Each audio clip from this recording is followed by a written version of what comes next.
है आपका अपने YouTube चैनल पर। दोस्तों, आज हम व्यंजन संधि के बारे में विस्तार से पढ़ेंगे। इससे पूर्व में हमने 4 वीडियो में 4 भाग के माध्यम से स्वर संधि को विस्तार से समझा था। यदि आपने वह वीडियो नहीं देखे हैं तो इसी चैनल पर जाकर के प्लेलिस्ट में जाकर उन वीडियो को जरूर देखें। आज हम शुरू करते हैं व्यंजन संधि से। दोस्तों, व्यंजन संधि अक्सर हमें पढ़ने में बहुत ही कठिन लगती है, लेकिन इनको सरल ढंग से हमने 9-10 नियमों के माध्यम से इसको समझने की कोशिश की है। तो शुरू करते हैं वीडियो को। इसका पहला जो नियम है व्यंजन संधि का, वह नियम यह है कि यदि वर्ग का पहला वर्ण, जिसमें क, छ, ट, त और प, ये जो 5 वर्ग होते हैं, इन 5 वर्गों में इन पहले वर्ण के आगे कोई अनुनासिक को छोड़ करके, यदि अनुनासिक को छोड़कर कोई घोष वर्ण हो तो उसके स्थान पर उसी वर्ग का तीसरा वर्ण हो जाता है। ये इसका नियम है। कौन कौन से वर्ण होने चाहिए? ये वर्ण होने चाहिए, क, छ, ट, त, प।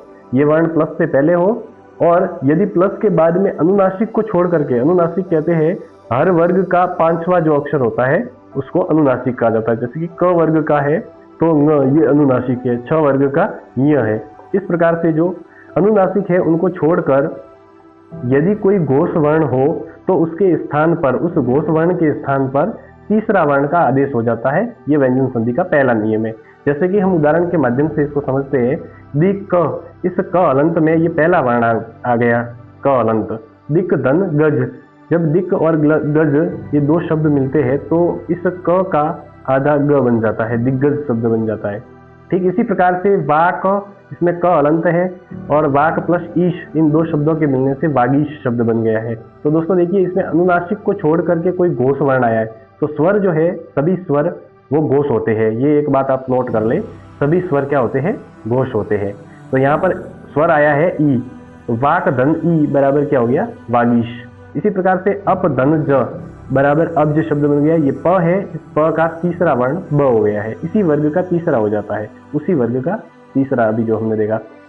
ठीक इसी प्रकार से छठ प्लस आनंद, तो इसका ट है और ट वर्ग का तीसरा वर्ण होता है ड, तो छठ प्लस आनंद, ये मिलने से षडानंद शब्द बन गया है। इसका दूसरा जो नियम है, अब दूसरा नियम पढ़ते हैं। दूसरा नियम यह कहता है कि यदि प्लस से पहले प्रथम वर्ण है और प्लस के बाद में पंचम वर्ण आ गया है, यानी कि 5वां अक्षर आ गया है, तो प्रथम वर्ण का उसी वर्ग का 5वां अक्षर बन जाएगा। इसको हम उदाहरण के माध्यम से समझते हैं। जैसे कि वाक क हलंत आया है और इसके बाद में वाक धन मय शब्द आया है, वाक धन मय, तो ये जो शब्द बना है ये शब्द बनता है वांग्मय। वांग्मय का अर्थ होता है साहित्य, वांग्मय। इसी प्रकार से अगला जो है शब्द, जिसमें जगत प्लस नाथ, तो जगत में त हलंत आया है। ये त हलंत किसी भी वर्ण का पहला वर्ण है, किसी भी वर्ग का पहला वर्ण, यानी कि त वर्ग का पहला वर्ण है। और प्लस के बाद में न आया है, जो कि क्या है? पंचम वर्ण है, इसी वर्ग का पंचम वर्ण है। तो ये इस संधि का नियम ये कहता है कि ये जो पहला वर्ण है वह भी क्या बन जाएगा? इसी वर्ग का 5वां अक्षर बन जाएगा, यानी कि आधा न बन जाएगा।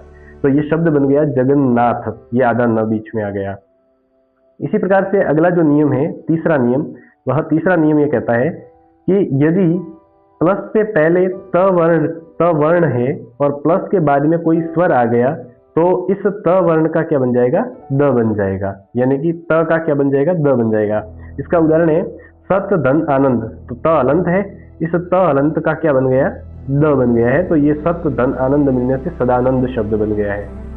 इसी प्रकार से जगत में त था, त अलंत प्लस ईश शब्द आ गया, कोई भी स्वर आना चाहिए, तो यहाँ पर ई स्वर है और यहाँ पर आ स्वर है, तो इस त का क्या बन जाएगा? द बन जाएगा। तो ये जो त है वो क्या बन गया? द बन गया, जगदीश शब्द बन गया। नियम नंबर 4, चौथा नियम दोस्तों ये कहता है कि यदि किसी संधि में प्लस से पहले त या द है और प्लस के बाद में यदि छ या छतरी वाला छ आता है, छम्मस वाला छ या छतरी वाला छ आता है, तो ये जो त या द आएगा इसका क्या बन जाएगा? छम्मस वाला छ बन जाएगा। जैसे कि उदाहरण के माध्यम से इसको समझते हैं। उत धन चारण, तो उत में प्लस से पहले त है, आधा त, ये आधा त। अब जब उत प्लस चारण यानी कि प्लस के बाद में छ छम्मस वाला आया है, तो संधि का नियम यह कहता है कि ये जो आधा त है इसका भी आधा छ बन जाएगा। छ कौन सा बनेगा? छम्मस वाला छ, ये जो याद दिया हुआ है कि इस त का आधा छ बन जाएगा। तो यहाँ पर दोस्तों देखिए, उच्चारण में उत प्लस चारण में ये जो आधा त था इसका आधा छ बन गया है और शब्द बना है उच्चारण। इसी प्रकार से महत धन छत्र, तो महत में भी ये आधा त है और इसी आधे त का आधा छ बनेगा, तो ये आधा छ बन गया, तो शब्द बना महत छत्र। इसी में चौथे नियम में उपनियम है, जिसको हम जानते हैं कि अभी हमने जो पढ़े हैं इसी प्रकार के है त और द से संबंधित।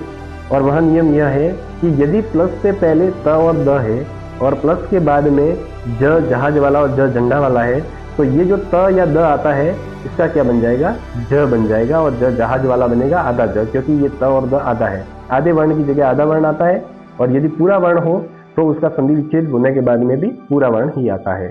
तो इसको दोस्तों देखते हैं। उदाहरण है सत धन जल, सत प्लस जन जन, ये उदाहरण आया है।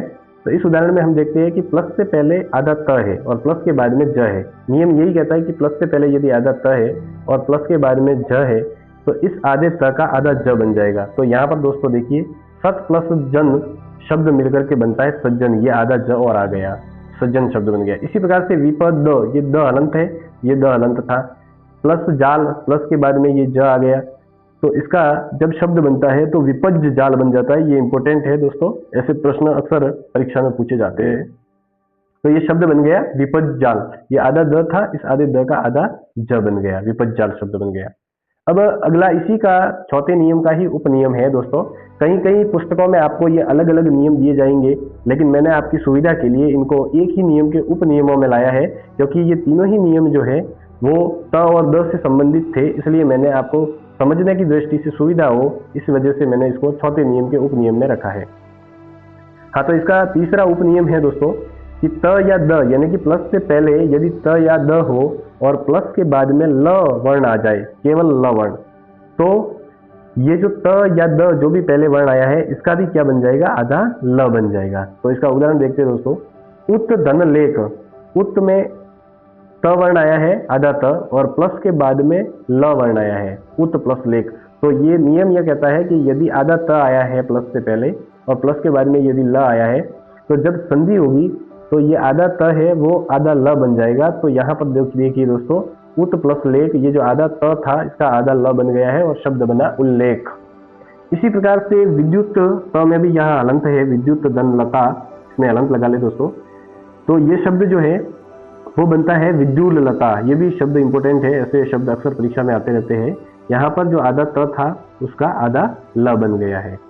अब अगला नियम देखते हैं, नियम नंबर 5।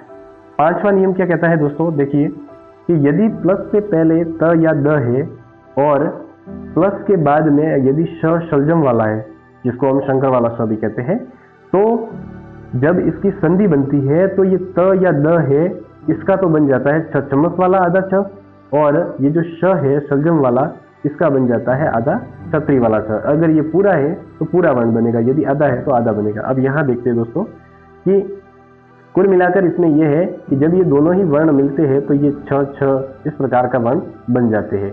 तो यहाँ उदाहरण देखते हैं, शत धन शास्त्र, शत में त हलंत आया है, ये यहाँ पर अभी कहा गया था। प्लस से पहले यदि त या द हलंत, तो यहाँ पर त हलंत आ गया है, और प्लस के बाद में श शलगम वाला, जिसको हम शंकर वाला कहते हैं, ये शब्द वर्ण आया है।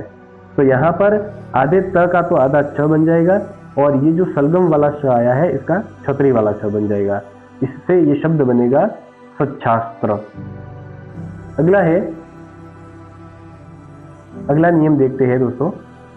अगला इसी पांचवे का ही एक उपनियम है, और वह यह है कि यदि प्लस से पहले त या द है और प्लस के बाद में यदि ह वर्ण आ जाए, तो ये त या द वर्ण है इसका तो बन जाएगा आधा द वर्ण, और ह है इसका बन जाएगा ध वर्ण।